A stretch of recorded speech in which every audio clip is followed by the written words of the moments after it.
If I asked you to make a list of the most important people in your life, you'd probably start with your family. And for good reason. They're the people God gave us. We are bound to them by blood, by history, by divine providence. But when it comes to friends, the rules change. We don't usually inherit our friendships. We don't stumble into them. We choose them. In a way, your friends are the family you select, the people you have chosen to have a relationship with. And so today, as we turn back to the book of Proverbs, we are going to learn the wisdom needed to choose them well, keep them close, and understand your neighbors, how they fit into this picture. Because we all need friends and we all have neighbors. Proverbs chapter 27, verse 10. Don't abandon your friend or your father's friend, and don't go to your brother's house in your time of calamity. Better a neighbor nearby than a brother far away. This verse encourages us to be faithful. Okay, if you want to have faithful friends, then you must be a faithful friend. Don't expect people to be faithful friends to you if you're not going to be a faithful friend to them. We should be faithful to our friends and also careful to honor and value family relationships, which are perhaps ones that we didn't initiate, but that we're aware of from our parents. Now, I think in modern culture, we sometimes lose sight of this because we are so transient. But there can be lifelong family friends passed down from parents and grandparents. That dynamic tends to happen more in places where families stay in the same geographical location, generation after generation. Then you see more of this family dynamic of passing down friends. Now, here in Phoenix, everyone is from somewhere else. Okay, so you don't see as much of this passing down, this dynamic of passing down friends.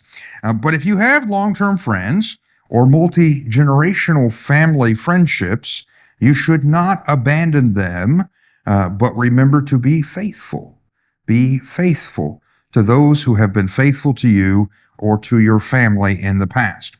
And so this verse tells us that a friend or neighbor, we should be faithful, firstly, but then tells us that a friend or neighbor that is nearby is often better to help us during an emergency than a relative who is far away. You need your safety net of people to include people that are nearby to you. You have to develop friendships. You have to get to know your neighbors. Now, I remember back when my house got robbed. This was many years ago. Joy and I were out of town that day because we had gone to church. I was pastoring a church in Congress, Arizona, and being a senior community, they did not go out at night. And so we did our midweek Bible study on Wednesday mornings. And that worked for everybody, so it worked pretty good. They were all retired.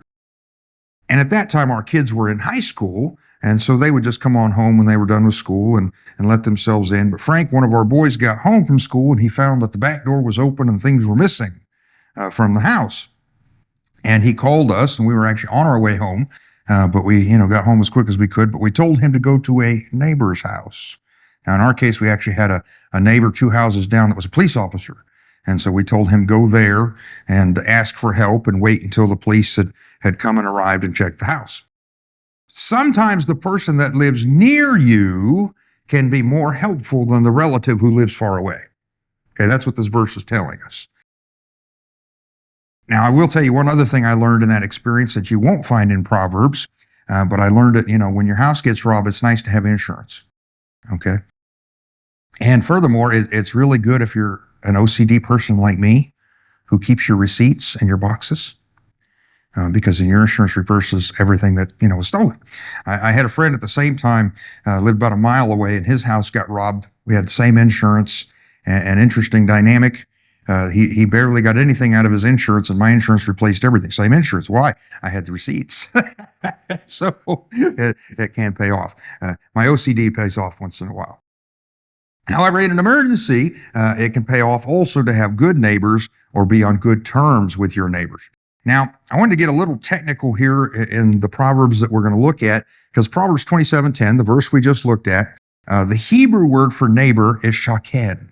The Hebrew word for neighbor is shaken, which means a person who lives nearby you. Okay, that's probably how most of us use the word neighbor. We tend to describe the people who live near us on our street, the person in the house next door, people in our neighborhood. However, we're going to look at three more verses about neighbors, but the Hebrew uses a very different word. It uses the word reah, which means friend or neighbor or companion or fellow.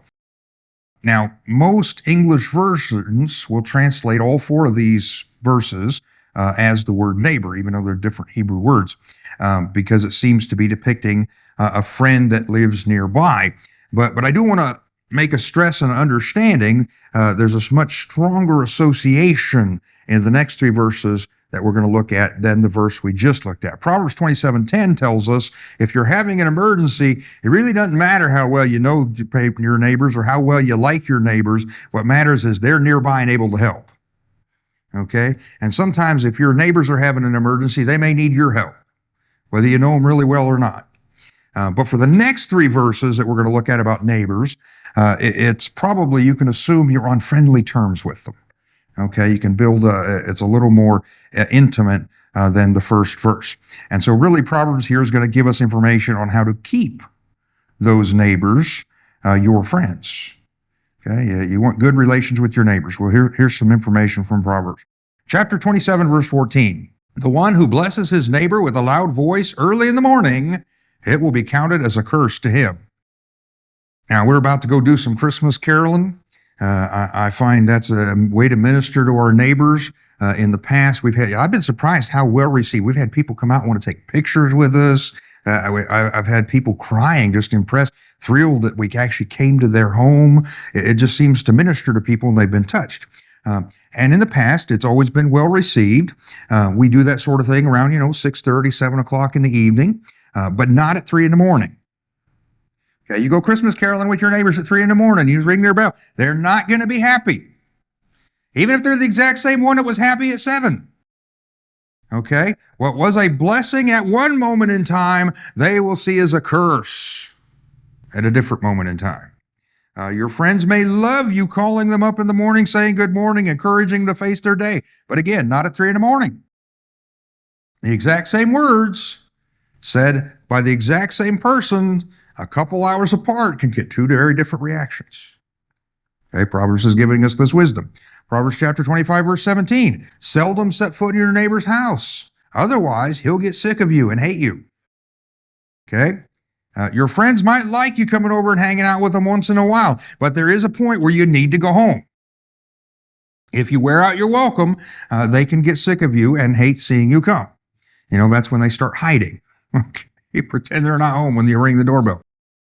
I actually had this happen. A couple friends, when I was in college, my wife and I were still very much newlyweds, and I had a couple guys who came over to our apartment, and they were hanging out till quite late. And, you start hinting. You ever been there where you have people over and you want them to go home, but you start, dropping hints, and they weren't getting it. And so finally, my wife went and changed into her pajamas and said, "I'm going to bed." And they told her, "Good night, sleep well." But they didn't leave. Now, don't tell my wife I admitted this, okay? She's still mad at me for not throwing them out sooner. Okay? And she's right. I should have. Okay? But I was trying to, gently convince them it was time to, it's one of those, you've seen What About Bob, where they're trying to tell him to leave, and finally it clicks, and he's like, "You want me to go?" Okay. It was one of those moments. Okay? And had to get them to go. But both of these verses deal with the verses we're seeing, and you've had those experiences, but they deal with your friends and neighbors respecting their personal space and their time. If you want to stay on good terms with your friends and your neighbors, you need to be respectful of their schedule. Don't wake them up too early in the morning. You need to respect their home. Make sure you're not outstaying your welcome. You need to be aware of how time and place can affect your friendly behavior. We might call that manners or etiquette. But if you don't learn those polite behaviors, it can cost you friends. And so Proverbs gives us this warning.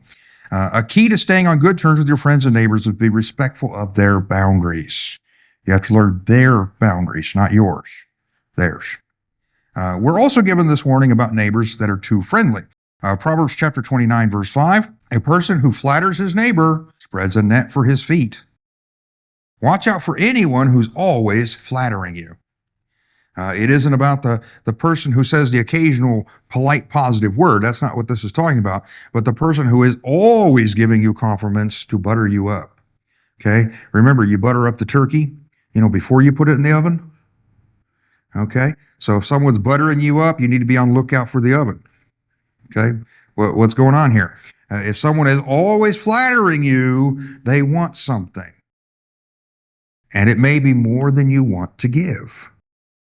And so flattery is usually a trap. We're warned to be careful about a neighbor who always flatters or who flatters too much. Yet friends are something that we need. They're something we usually want. Not everyone likes the process of making friends, the process of meeting people, especially if you're introverted. That can be a difficult process that you don't enjoy. But I think all of us really enjoy having a good friend. A friend that we care about and that cares about us. And so Proverbs chapter 20, verse 6, we read this. It says, many a person proclaims his own loyalty, but who can find a trustworthy person? It's the process of finding a trustworthy friend, a good friend, that we usually struggle with. There's a lot of people who talk big about their loyalty, but a true friend is one that will stick with you through thick and thin. That kind of person is hard to find. It's hard to find good friends. There's a lot of people who want to have friends so they can use them. I don't know if you've ever been used by friends. Probably all of us have at some point. People who claim to be our friends. But see, they want to use you, but then the minute things go south or the minute there's difficulty, they disappear when you need something. And that's not a real friend. That's not a good friend. Those aren't your friends. A friend will be there for you just like you need to be there for them. And so a good friend is hard to find, and you can usually only be found if you can only really find out that they're true friends by the test of time and adversity. Okay? It takes time to build true friendship. It takes usually adversity as well. Proverbs chapter 18, verse 24, we read this. It says, one with many friends may be harmed, but there is a friend who stays closer than a brother. When it comes to friends, it's not about quantity. It's about quality. It's not about quantity. It's about quality. You don't want a lot of people who will embrace you when times are good and then abandon you when the going gets rough. Okay, that's what it means to be popular. Okay, you're popular as long as the wind's blowing the right way. But what you want to search for is that one trustworthy friend who will stick to you closer than a brother. You want a friend that's close, a friend that'll stick with you through hard times, a friend that won't just abandon you. If you find such a friend, value them and cling to them because they are rare. I would suggest that if you want such a friend, then you must be such a friend. You want a good friend? Well, you better be a good friend. Don't expect your friends to be loyal to you if you are not willing to be loyal to them. With that being said, we also need to be very careful about who we choose to commit our loyalty to. Choosing the wrong friends can get you into trouble. Proverbs 19:19, we read this. It says, a person with intense anger bears the penalty. If you rescue him, you'll have to do it again. See, a friend with a bad temper is likely to cause you to grieve your loyalties. Have you ever had that friend who was always getting into fights? Or that friend who just lacked judgment and they were always getting into trouble and you had to keep bailing them out? See, if you save them from the consequences of their own bad behavior, then they won't learn the lesson of what their bad behavior is doing, and you'll just have to bail them out over and over again. That's what the Proverbs is telling us here. You got your angry friend who's getting in a fight. You go in and save him. You're going to have to do it again. He'll repeat it.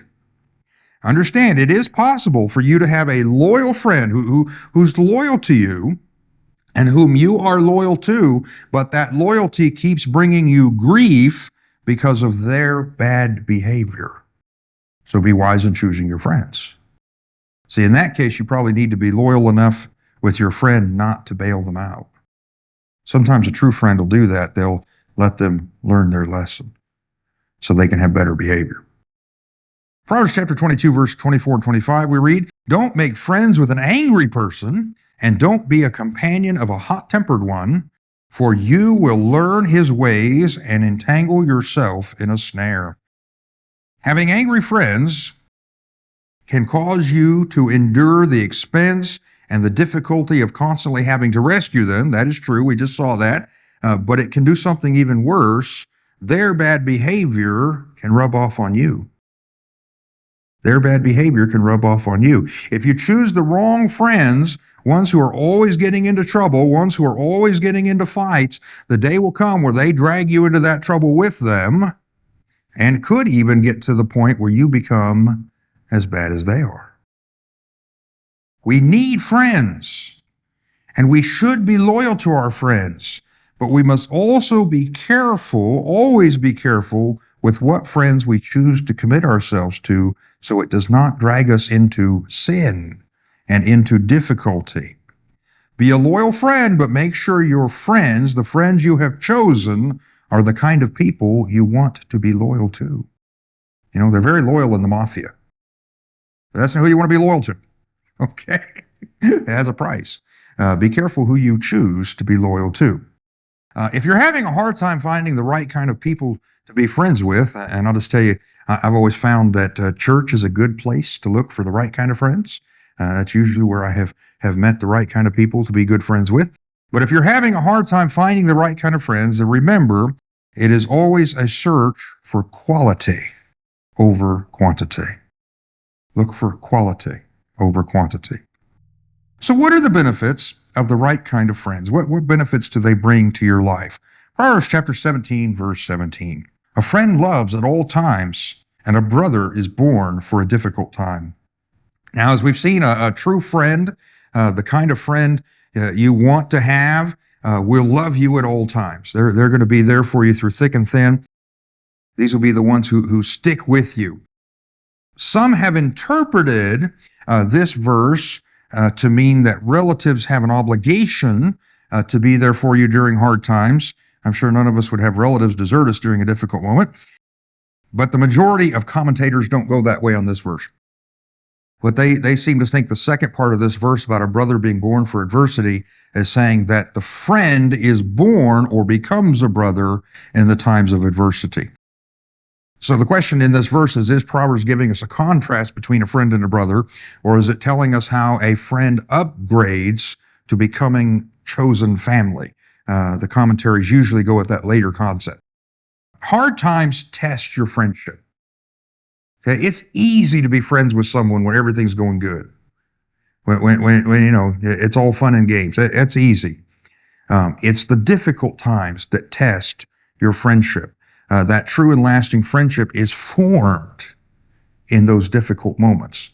You become battlefield buddies, and that camaraderie lasts for a lifetime.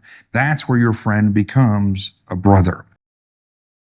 You won't know the true friend, who a true friend really is, until you find out who sticks with you when things go bad. The person who sticks with you in the hard times, that's your true friend.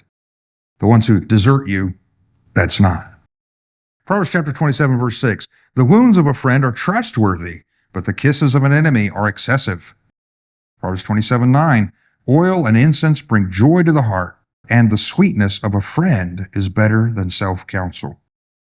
Real friends will tell you the truth even when it hurts. Enemies will flatter you. But your friend will wound you if that's what it takes to truly help you. Friends will tell you the truth. This is true regardless of gender, because friends will tell you the truth even when it hurts. It's always better than the one who flatters you with lies.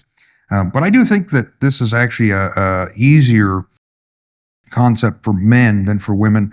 Women have a tendency to concern themselves with hurting other people's feelings. Okay, they'll tell you the truth, but they'll try and be polite. They'll try and be nice. They want to, smooth it over so that they don't hurt anybody's feelings. If a woman asks you, do I look fat? Ask another lady, do I look fat? They will always find some way to politely tell them, you look great, but you need to lose weight for your health. Okay, I mean that's like a lady would have some polite way of saying it, to avoid calling them fat. And for a man, if a woman asks you if she looks fat, this is a trap. Okay, you don't answer that question. You respond to the question. Well, why would you even ask such a question? I mean, that's that's a man's response to when a lady asks that question. However, if a man asks another man, he asks his friend, "Do I look fat?" The answer might go something like this: dude, I know 5 fat people, and you're 4 of them. Okay, that's the way a guy would answer to another guy. Okay, it's just a totally male camaraderie. Just seems to be more of the Klingon nature. It's kind of that poking. So you got to think this through. But the wounds of a friend are trustworthy. You can trust a friend that will tell you the truth, even if it means that they hurt your feelings. More than you can trust your own self-counsel. Sometimes more than you can trust your own thoughts. That your friend might be honest with you when you can't be honest with yourself. We all need a friend that will tell us the truth. Proverbs 27:17, we read this. It says, "Iron sharpens iron, and one person sharpens another." See, we need one another to grow. It's actually the grinding against one another, the friend that will help you tell you the painful truth that helps you become sharper. When iron is sharpening iron, it's because they're grinding. It's friction. A true friend is the person that'll stick with you through adversity and help you grow through it. But the adversity brought by having a true friend is also a dynamic that makes you a better person. Sometimes you need each other to rub. Okay? Now, if you've had really good friends, you don't always agree on everything. You love each other even when you disagree. Without each other, we have a hard time becoming better. Perhaps this is one of the reasons God designed us to live in community, both family and friends. We need each other to grow. We need each other to rub off those rough spots. It's one of the reasons that we need the church. You could sit at home and watch sermons on YouTube. Everybody can do that. That's possible today. But you won't get the interaction with other people that you need to grow. Okay? Sitting home and watch, you may get the knowledge of Scripture, but you will not get the ironing, sharpening iron if you're sitting at home. You miss out on developing the friendships that stimulate spiritual growth. And so I hope these concepts will be helpful, especially as we're heading into the season of so many holidays: Thanksgiving, Christmas, New Year's, Hanukkah. I don't know if any of you celebrate Hanukkah, but it's got donuts and fried food, so I'm in. I'm good with that. But I hope all these concepts will be helpful in strengthening your relationships with your friends and neighbors who can be a part of that celebration. However, we do find that the biblical picture of friendship is even bigger. It's even bigger. We're going to jump out of Proverbs and go to the New Testament. John chapter 15, picking up in verse 12. "This is my command, love one another as I have loved you. No one has a greater love than this, to lay down his life for his friends. You are my friends if you do what I command you. I do not call you servants anymore, because a servant doesn't know what his master is doing. I have called you friends, because I have made known to you everything I have heard from the Father. You did not choose me, but I chose you. I appointed you to go and produce fruit, and that your fruit should remain, so that whatever you ask of the Father in my name, he will give you. This is what I command you, love one another." Amazing thing in this passage is Jesus called us his friends. He said to his disciples, I no longer call you servants, I call you friends. And he proved his friendship for us by laying down his life to save us. He tells us this is what true friendship is. This is what a true friend does. No one has greater love than to lay down his life for his friends. Now, we focus a lot on God bringing us into his family, and that is correct. God brings us into his family. We are adopted by him. We are made his children. However, we should also recognize that we are the family God chose. Remember, I said at the beginning, your friends are often the family you choose. Well, I got good news. Not only has God brought you into his family, you are the family he chose. He wanted you. He picked you. This is the dynamic we find with Jesus. We are his family, his friends, because he chose us and he willingly acted as our friend when we had not been his friends. Jesus said, you are my friends when you do what I command you.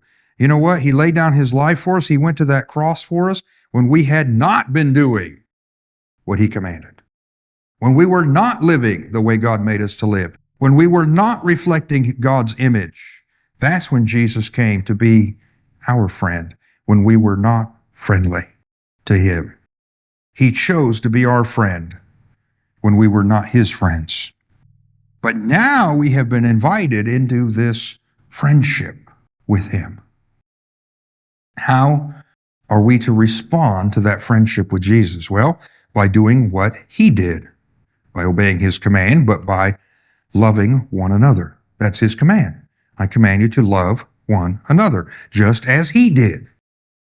He showed us true friendship by coming and dying for us, and he calls us into this community of friends, a family by choice, where we sacrifice ourselves to show the love of Christ to others. In that process, in the adversity of sacrificing ourselves, we become friends. Okay? It's easy to sit and worship together, but when you have to get out and work together, that's when you get to be friends, because you're facing adversity. Okay? You don't get to be friends eating at the potluck table. You get to be friends doing the dishes. That's where God really brings you together. Well, how do you begin this friendship? Well, the first step is become a friend of God. Become a part of his chosen family. This isn't something you inherit or something you are born into. It's something you choose to become a part of by placing your faith in Christ. He has chosen to want you as his friend. Will you choose to reciprocate? Will you choose to be his friend? John chapter 1, verse 12, we read this, but to all who did receive him, he gave the right to be children of God, to those who believe in his name, who were born not of natural descent, or of the will of the flesh, or of the will of man, but of God. See, Jesus has extended to you the right hand of friendship. He came to be your friend. He proved it. He went to the cross and he died for your sins. And then he rose from the dead to offer you eternal life. What better friend could you have? You'll never have a better friend than Jesus. And now by believing in him, you can become a child of God, a chosen member of God's family, his friend. But the choice is yours. See, you can reject his friendship. You can refuse to be a part of God's chosen family. That's your choice. Or you can join us. You can come into the fellowship of friends and be a part of the family that God has called you to. You do that by placing your faith in Jesus. To all who received him, all who believed in his name, God gave them the right to become the children of God. That's how you enter that relationship of being God's chosen family, his friends. And so the question for each of us is, what will we do this morning? Will we embrace Jesus, who has offered to be our friend, who has proven his love for us, and that he died for us? Or will you reject? Thank you for watching this video. If you live in the greater Phoenix area, we would love to have you come and worship with us in person any Sunday morning at 9:30 a.m. The Meadows Baptist Church is located at 3701 West Beardsley Road. That's the side road of the 101, just west of 35th Avenue. We would love to have you pop by as we celebrate Jesus together.